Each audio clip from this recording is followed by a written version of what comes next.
This is Hannah. Wrong thing. Cut. Just go. Keep going and Okay.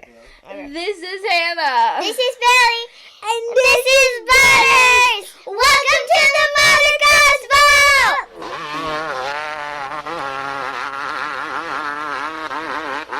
Hello, this is Tony Blazer, back with another video for the Motocross Vault on YouTube. And what I'm going to do in this one is take a look back at one of the most important machines in Honda's motocross history, the 1978 CR250R. Now, at the time, in 1978, Honda had kind of fallen behind the competition. They had come out in gangbusters in 1973 with their first CR250M Elsinore, a machine that really kind of set the high bar at the time for motocross quality and performance at a reasonable price.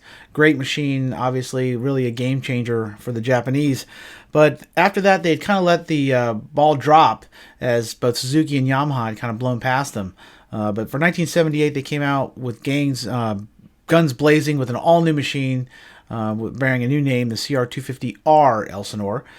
This bike was actually the first motocross bike I ever owned. I had a 78. Loved that machine. It was probably too much bike for me at the time when I had it, but really a cool motorcycle and kind of a game changer for Honda at the time. So if you like this sort of thing, check out some of the other videos I've done on the channel.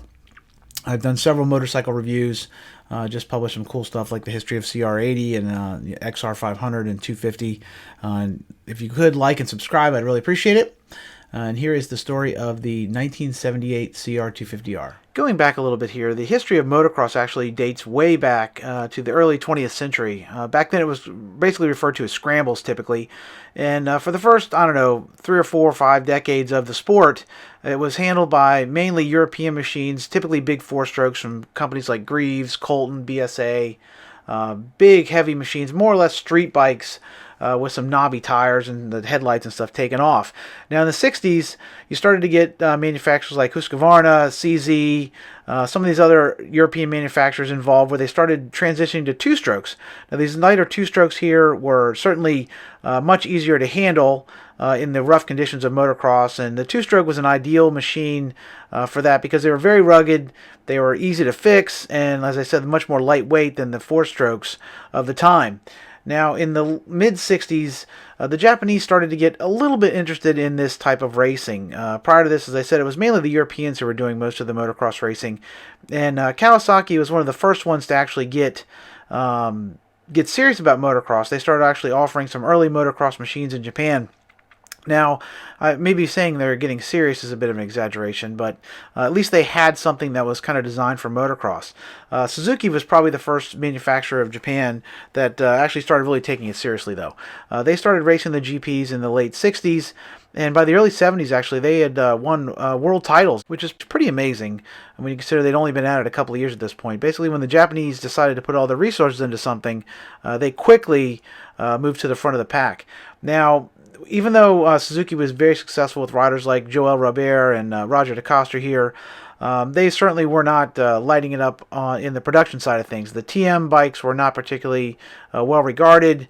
They were inexpensive, and I guess they were a good bike to buy if you were on a budget or you weren't super serious about it. But at the time, serious motocross racers were probably going to consider something from another one of the European brands like Bultaco or Mako or something like that, CZ, if you were going to take it seriously. In 1972, Honda finally got serious about producing a production motocross machine. Up to this point, Honda had strictly been a 4-stroke company. All their bikes were 4-strokes. They're dual sports, street bikes, everything, which was quite out of tune with what most Japanese bikes were at the time. On the Japanese end, Suzuki, Kawasaki, Yamaha, almost all their bikes were 2-strokes. But Honda had kind of held on to that whole 4-stroke ethos for quite a while. Mr. Honda famously did not care for the sound and the smell and thought the 4-strokes were just a better image for the company. But eventually they decided that in order to be competitive, they were going to need to go the 2-stroke route. So they started developing this all-new 2-stroke racer. The machine that would eventually become the CR250M Elsinore, which was named after the famous Elsinore GP, which was a race in California. Again, at the time, Honda was not known for off-road racing, so they felt that by using the Elsinore name, it would add a little instant cachet to the brand, who's known mostly for pleasant little street bikes like the Honda Cub. Now, the new Elsinore was really a revelation in 1973. It was far more well put together out of the crate than almost any other bike you could have bought. The bike was very reasonably priced. The performance was excellent. Really, the stock suspension wasn't, phenomenal, but it was certainly decent for 1973 standards. Really, the only major problem out of the crate was the bike had some problems with I think, Teflon bushings that were, instead of using bearings in the swing arm pivot, they would wear out. But it was a minor complaint, and again, almost any bike in 1973 had some issues that needed to be sorted out. So the fact that this new bike was as well sorted out was really a tribute to Honda and how right they got it on the first try. After kicking everybody's tail in 1973, Honda was content to sit on its laurels here for a few years. Now, when you consider how groundbreaking the 73 bike is, you could understand why they may have thought that was going to, be sufficient. They really were breaking new ground in terms of quality and performance, but in the 70s, the motocross industry was moving very quickly. And within a year, the all-new CR250R Elsinore was already eclipsed in performance by Yamaha's all-new works replica YZ250. Now, this first generation did not have the monoshock, but it was very light, very expensive. It was about I think, 30 or 40% more than a CR, but it offered very aggressive power and performance far eclipsing the standard Elsinore at the time. Now, in 1975, Honda did do a minor update to the CR here. You can see that it has a little bit longer suspension, certainly not what I would call, quote-unquote long travel, but they repositioned the shocks, moved to an up pipe, freshen the looks a little bit. This engine's still a piston port, meaning it does not have a reed valve, something the Yamaha had at the time. That's going to basically allow the Yamaha to have a little bit better response. This was certainly, something that would be common on motocross bikes within a few years, but this early first generation CR did not have it. As I said, the suspension is very short-legged compared to the competition in terms of the new monoshock Yamaha in 1975. And then for 1976, we get an all-new CR in terms of looks with the red bodywork, but the basic bike was the same as it was in 75. There was no major changes other than the appearance. The new red paint does give it a real nice look. I do like that, but other than the paint work, it really wasn't much changed. And by this point, you have another new competitor, the all-new 1976 RM250, which offers greatly more suspension travel. The RM has laid down shocks, which give it, good bit more suspension movement than the Elsinore had. This thing's still using, straight up and down shocks, old school forks, just kind of behind the times. The one thing that was keeping these Elsinores fairly competitive was the aftermarket industry did offer all kinds of upgrades for them. The bike was so popular in 73 and 74 that there was a huge demand for aftermarket upgrades, and you could get all kinds of frame kits, suspension stuff to upgrade the bike and kind of keep it halfway competitive with the even just the stock machines from the competitors. But if it wasn't for the aftermarket, you probably weren't going to do real well unless you were a complete novice on this CR, unfortunately. It was really, by 1976, kind of getting way behind the times. Now, while the production end of things was becoming stale, the same thing could not be said of their race department. On May 2nd of 1976, Pierre Cars Makers, who was a factory Honda rider at the time, debuted this machine, the RC500M Type 2. Now, this is a full works bike, clearly has nothing to do with the short-legged production one, and this is kind of the genesis for what would become the 1978 CR250R Elsinore. The Type 2, I said, was all new, had very, very trick, long travel suspension front and rear. This is actually the first version of the cartridge fork that would later find its way to the production side 10 years later in 1986. So this RC had it in 1976, which is pretty badass. This bike, as you can see, is basically covered in that lovely red paint. Pierre would go on to race it during the 76 season, and this bike would basically kind of be a blueprint for what would become the later production bike. With a glut of leftover CR250s on dealer showrooms, Honda chose to not even offer a 77 250. They basically focused just on the 125, which I imagine by this point probably wasn't a huge seller either. But if you wanted a CR in 1977, you'd have to get either a 125 or a leftover 76 250. Now, while the production team was regrouping, the works team was innovating. The all-new 77 RC500M was completely redesigned again. This second generation Type 2, this one in particular, was ridden by Jim Pomeroy and is in the Terry Goods collection. As you can see, bears a striking resemblance to what would become the production 78 Elsinore.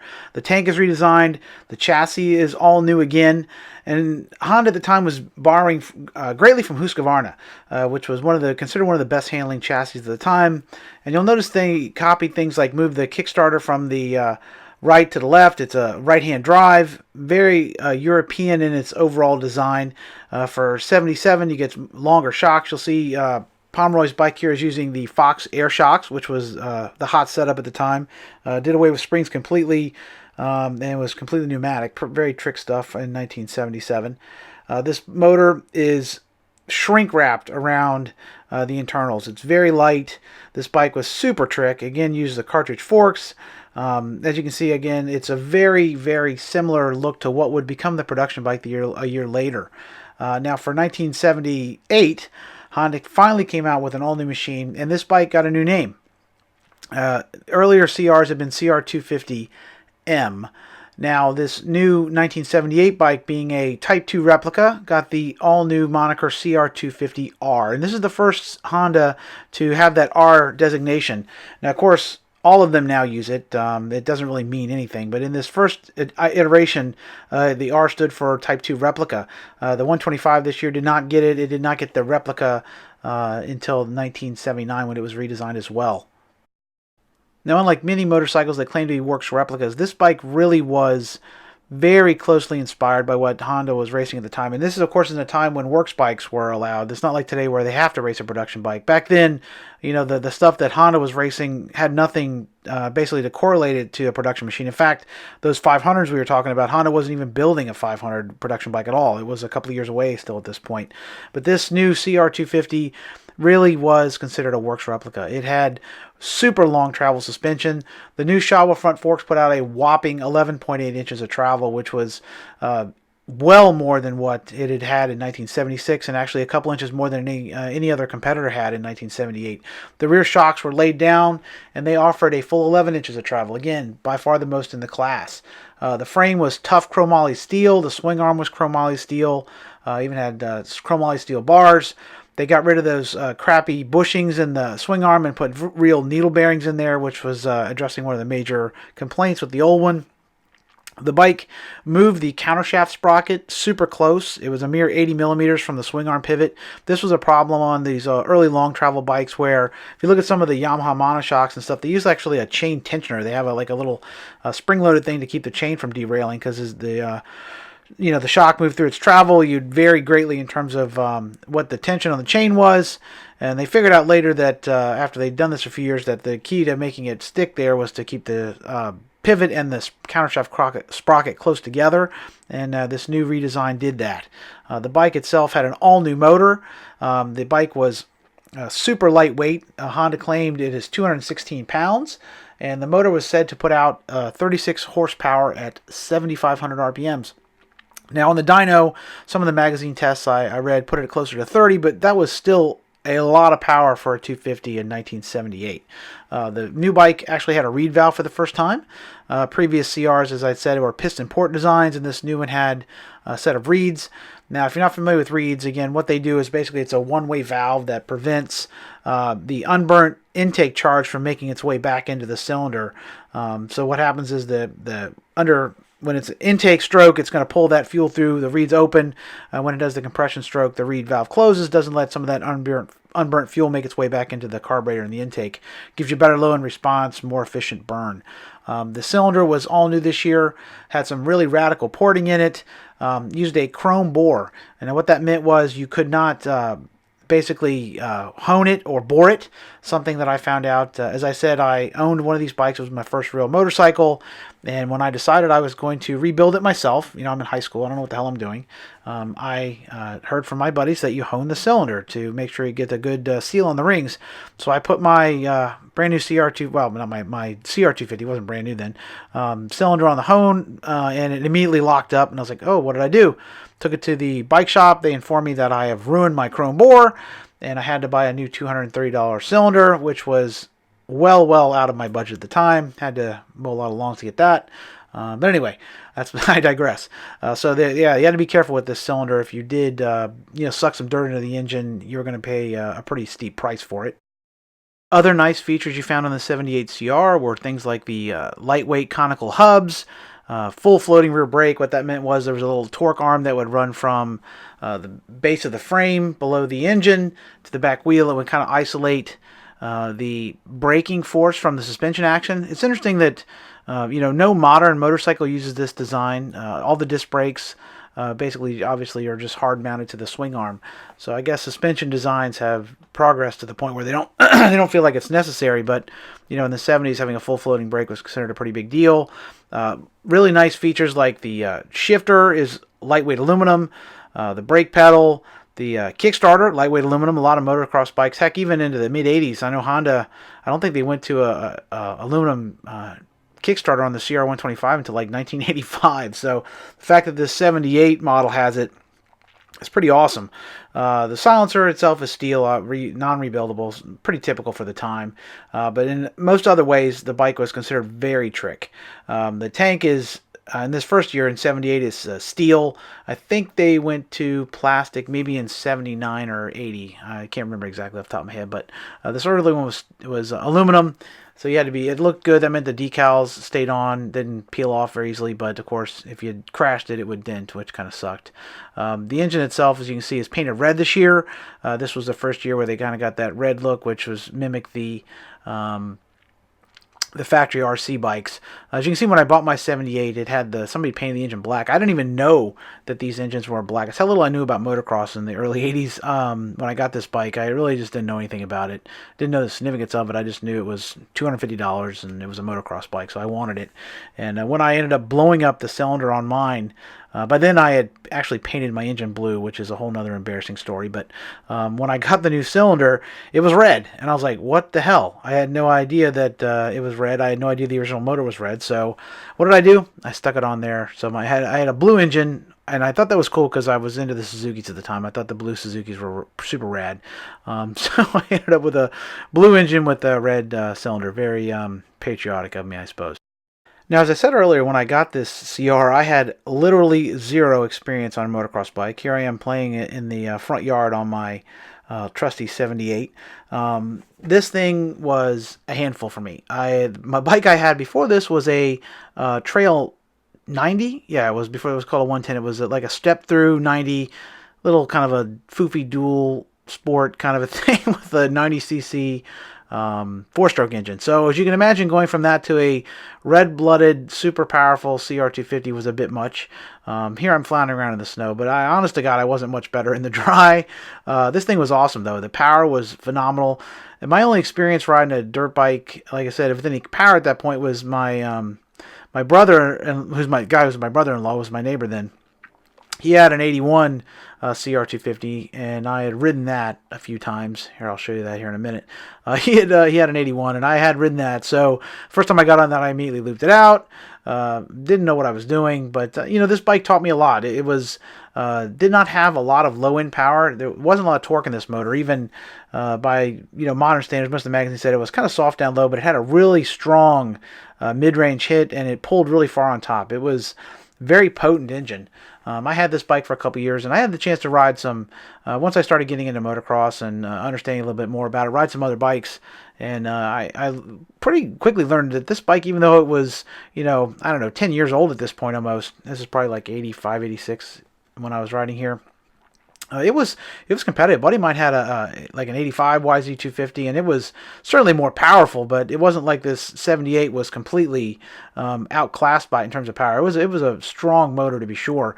The main thing, though, the suspension on this bike wasn't the best stock. The front forks, for motocross, not for doing this kind of nonsense like I'm doing here, were a little bit soft. They were hardcore motocrossers said the springs came pretty plush, but they would quickly sack out. In the old days, suspension would kind of give up the ghost pretty quick on these old bikes, and the forks would sag out on this thing. And then the shocks themselves were a little bit too stiff this year. So you basically had a soft front end and a hard rear end in on a motocross track. That's going to upset the handling a little bit. The bike tended to get kind of a stink bud stance if you didn't upgrade the forks. Of course, as in previous years, there were all kinds of aftermarket upgrades for these things. Many manufacturers made kits. There was even complete fork kits. Fox made one. Simmons made one. You could buy a whole fork set for between $350 and $500, which, not chump change. Certainly not. It's out of my price range, and probably out of most people's price range at the time. Now, in the rear, the holy grail of upgrades was the Fox Air Shock, which you can see here, which was actually employed by several factory riders. Like I said, Jim Pomeroy, a lot of the factory Honda team, I think, and maybe 77 and 78 ran these Air Shocks. I actually ended up getting a spare bike. A guy local to me I found on, I don't know, the local Auto Trader or whatever, some magazine back in the day, had a spare CR250, which was blown up for sale for $100, and it had the Fox Air Shocks on it. I tried to put them on my 78. At the time, again, I'm like 16 years old. I don't know anything about anything. I found them completely flummoxing. I didn't understand how they worked.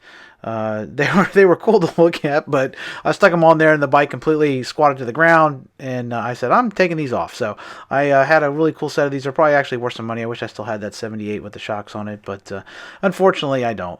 But anyway, I think if you did know what you were doing and you could get them sorted out, these were excellent shocks to have on your CR250 in 1978, and as I said, most pros would probably run something similar to that at the time. Now, as a quick aside, I said I would show you this 81. This was my brother-in-law's 81 here. It was quite beat. It's amazing how beat these bikes are. This thing is 5 years old, maybe. It was already pretty tore up at that point. I don't think the front brake worked, and it was quite a tired machine.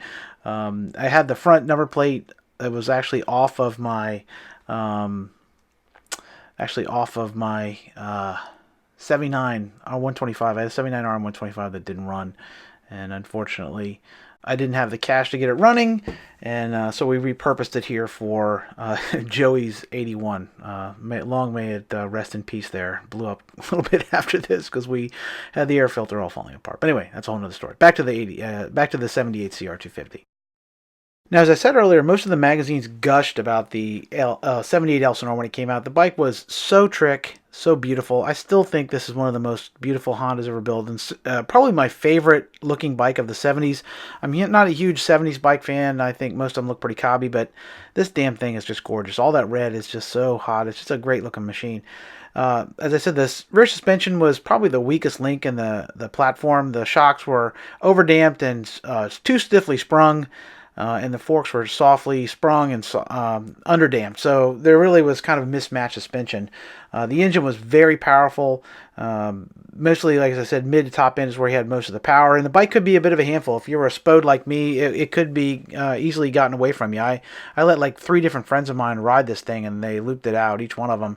But even the magazines commented on how easy it was to loop out. It came on real strong. Of course, this is the days before power valves, so the engines had a bit of a light switch power. So there was really a strong on-off when it came on the pipe. It really came on the pipe, and if you weren't ready for it, it would get away from you. The bike, if you got the suspension leveled out, it handled well. If it was stock, it was a little bit funny with the low front end and high end rear end. Kind of screwed with the handling, but the bike had plenty enough power to jump anything you'd want, and it was a whole shot machine. They were saying how, stock, this bike was faster than all the other bikes modified in 1978. It was just a real monster motor, and a huge comeback for Honda. Like I said, the Honda was kind of becoming the butt of jokes here in 1977. The fact that the 250 was just so far behind, it was almost like a beginner bike compared to the RMs at the time. You got to figure, after the 73, Honda really fell behind, and Suzuki and Yamaha basically owned the class. They were the 2 most competitive machines, and at least at the production level anyway. And this 78 kind of revitalized Honda's fortunes in the 250 class. It showed that they were willing to put out the development and the time and actually take some of that stuff they were learning at the the pro GP level and the national and supercross level and put it back into the production machine. So it was a big step forward for Honda in terms of reputation for the brand and showing that they weren't going to just keep cranking out the same old-fashioned turds every year. So there you have it, the story of the all-new 1978 CR250R Elsinore. Machine that, as I said, I owned. I loved it. I wish I still had the damn thing, even though it probably was bound to kill me at that point in my life. It was a hell of a machine and a great first bike, to kind of teach you how to respect the power. I learned a lot on that bike, but maybe learned more riding that thing in the first 2 years than I had on any other machine I've had since, just because I started with zero knowledge, and it really was kind of what I basically learned the ropes on. And you have to forgive me if this one's a little non-traditional. Like I said, I put a little of the home video there of myself spooting around, and I hope you enjoy that, but it definitely was a little different than what I normally do with these. This thing was, as I said, a super important bike for Honda. Honda would go on to obviously dominate motocross through much of the 80s. And the 70s, like I said, started out great and kind of had a pretty serious lull there in the middle. And kind of came roaring back here in 1978 with a really hyper-competitive machine that really kind of set the groundwork going forward, that Honda was not going to, sit around and lay idly by as the competition just dominated them. So Honda, when it puts its mind to it, has always been a real powerful force in motocross, even to this day. And they certainly showed that in 1978 with this all-new machine. If you like this sort of thing, make sure you check out all the other videos I've done. I've done many classic reviews. I just got done doing some classic magazine reviews. I'm probably going to be doing another one here shortly on maybe pick an old dirt rider. I haven't done one of those yet. So if you like it, maybe share it with your friends. Share it on social media. I would really appreciate it. Give it a like and a follow here if you don't subscribe. If you want to suggest a bike to do, this was a bike that somebody asked me to do, so I I read the suggestions, comments, and what have you in the comment section, or you can always tweet me or direct message me or something on Instagram. There, my handle is @TonyBlazer, which is TonyBlazer. And you can also check out, I did a classic steel write-up on this over at PulpMX. I write for Steve Mathis at Pulp, and I think I'm on about 143 or so now. I've done a lot of these classic bike reviews, everything from, I think the oldest one I did was like the 68 Yamaha Enduro, all the way up to like a 2005, 2006. So basically classic bikes, but there's a great variety of them there to check it out. And if you want to read about some classic motocross, make sure you mosey on over to PulpMX and give it a read. And until we meet again, thank you for watching, and peace.